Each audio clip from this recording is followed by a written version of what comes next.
Hello और स्वागत है आज के इस एक्सप्लेनर में। आज हम एक ऐसी कहानी के बारे में बात करने वाले हैं जो सीधे दिल को छू लेती है। ये कहानी है 16 साल के एक लड़के आरव की, उसकी माँ की और गरीबी के उस दर्दनाक बोझ की जो किसी को भी अंदर तक तोड़ सकता है। बिना किसी देरी के आइए इस विश्लेषण को शुरू करते हैं और देखते हैं कि कैसे त्याग और सच्ची मेहनत से अपनी किस्मत को बदला जा सकता है।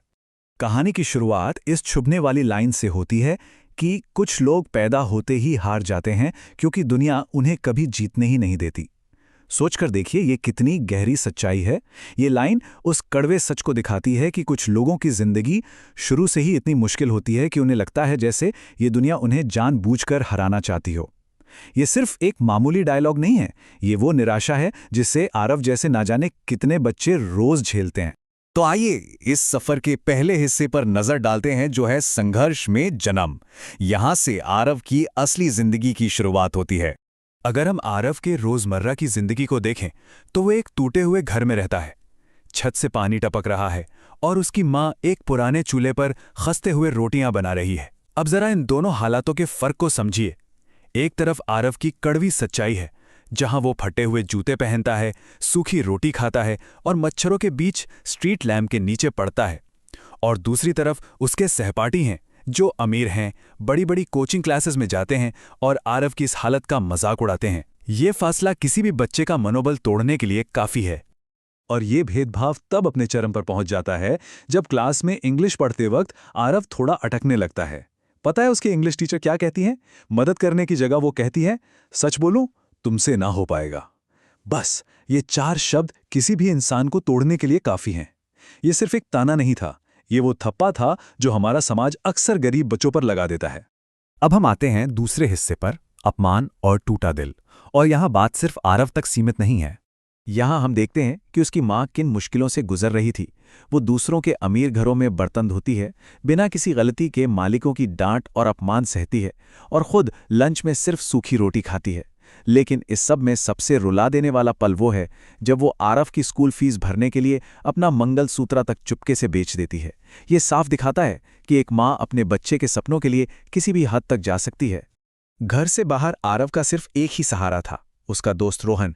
लेकिन जब रोहन भी उन अमीर लड़कों के ग्रुप में शामिल हो जाता है तो वो आरव से कहता है, भाई तू बाद में मिलना। जरा सोचिए उस वक्त आरव पर क्या बीती होगी। वो अकेले रोकर सीढ़ियों के पीछे बैठकर अपनी सूखी रोटी खाता है। गरीबी वाकई इंसान को बिल्कुल अकेला कर देती है। कहानी अब एक नए मोड़ पर आती है।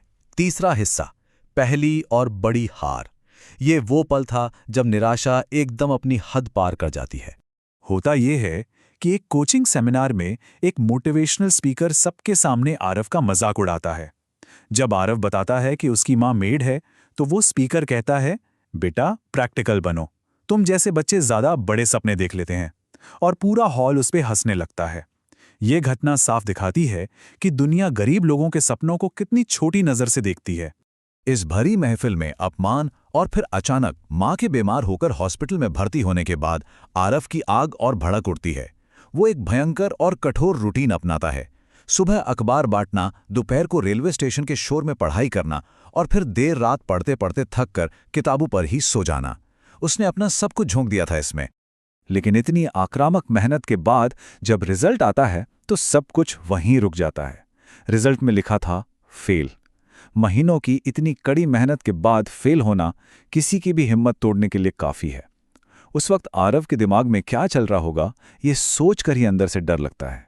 अब बढ़ते हैं चौथे हिस्से की तरफ, जहां एक उम्मीद की किरण नजर आती है, मां की एक ताकतवर चिट्ठी। इस हार ने आरव को पूरी तरह से तोड़ कर रख दिया था। किताबों पर धूल जम रही थी, रिश्तेदार ताने मार रहे थे कि पैसा और वक्त बर्बाद हो गया है। उसे लगने लगा था कि सब कुछ खत्म हो गया है। पर तभी हॉस्पिटल के बेड से उसकी मां की एक चिट्ठी आती है। उसमें लिखा था, गरीब होना गलत नहीं होता, सपने छोड़ देना गलत होता है। अगर तू हार गया ना तो दुनिया जीत जाएगी। इन शब्दों ने बिल्कुल कमाल कर दिया। इस चिट्ठी ने उसके अंदर की बुझी हुई आग को वापस जला दिया। मां ने उसे समझाया कि फेल होना कोई हार नहीं है, मैदान छोड़ देना असली हार है। और यहीं से शुरू होती है कहानी के 5वें हिस्से की एक जबरदस्त वापसी, एक नए और अटूट इरादे के साथ। मां की बातों ने उसमें एक नई जान फूंक दी थी। वो अपने आंसू पोंछता है और एकदम नई तरकीब निकालता है। अपनी धूल भरी किताबें साफ करता है, पैसों की तंगी दूर करने के लिए बच्चों को ट्यूशन देता है, अपने अंदर के डर को निकालने के लिए जोर जोर से बोलकर इंग्लिश बोलने की प्रैक्टिस करता है और लगातार पिछले सालों के पेपर सॉल्व करता है। ये सीक्वेंस हमें बताता है कि सफलता कोई जादू नहीं है, ये रोज थोड़ा थोड़ा आगे बढ़ने का नतीजा होती है। आखिरकार वो लम्हा आ ही जाता है, छठा हिस्सा, आखिरी जीत, वो पल जिसका हम सबको इंतजार था। इतने लंबे और थका देने वाले संघर्ष के बाद फिर से एग्जाम के रिजल्ट का दिन आता है। आरव के हाथ इस बार भी कांप रहे हैं, लेकिन इस बार किस्मत उसके साथ थी। वो चुन लिया जाता है। भले ही उसने पूरे देश में टॉप ना किया हो, पर यह जीत उसके और उसकी मां के लिए पूरी दुनिया जीत लेने के बराबर थी। रिजल्ट आते ही वो सीधा हॉस्पिटल की तरफ भागता है और अपनी मां के गले लगकर बिना एक शब्द कहे सब कुछ कह देता है। सारी खुशी बस आंसुओं के रूप में बह रही थी। कुछ साल आगे बढ़ें तो कहानी बिल्कुल पलट चुकी है। आरव अब एक कामयाब ऑफिसर बन चुका है। एक बड़ी सी लग्जरी कार में वो अपने उसी पुराने स्कूल में एंट्री लेता है जहां कभी उसका मजाक उड़ाया गया था। आज वो वहां चीफ गेस्ट बनकर आया है। वहां उसे वही इंग्लिश टीचर मिलती हैं जिन्होंने कभी उस पर शक किया था। वो टीचर रोकर उससे माफी मांगती हैं। वक्त ने वाकई यहां पूरा पहिया घुमा दिया था। लेकिन यहां सबसे दिलचस्प और ध्यान देने वाली बात आरव का जवाब है। वो जीत के नशे में बिल्कुल घमंड नहीं दिखाता। वो कहता है कि हाँ, उस वक्त मैं सच में उस पढ़ाई के काबिल नहीं था, पर फिर वो अपनी ये लाइन कहता है, पर मेरी मां को मुझ पर भरोसा था। उसने अपनी सारी कामयाबी का क्रेडिट अपनी मां के उस अटूट विश्वास को दिया जो वक्त के साथ कभी कम नहीं हुआ। इस चर्चा को अंत की तरफ ले जाते हुए हम देखते हैं कि आरव अपनी मां को एक बहुत सुंदर और नए घर में लेकर आता है। जब मां अपनी नम आंखों से उससे पूछती है कि क्या उसे अभी भी काम पे जाना पड़ेगा, तो आरव मुस्कुराकर कहता है, अब बस आप आराम करोगी मां। ये वो लम्हा है जब उनके सालों का दुख, त्याग और कड़ी मेहनत आखिरकार एक खूबसूरत नतीजे में बदल जाते हैं। मां के संघर्ष के दिन अब हमेशा हमेशा के लिए खत्म हो गए थे। इस एक्सप्लेनर को खत्म करते हुए एक आखिरी सवाल पर जरा गौर करते हैं।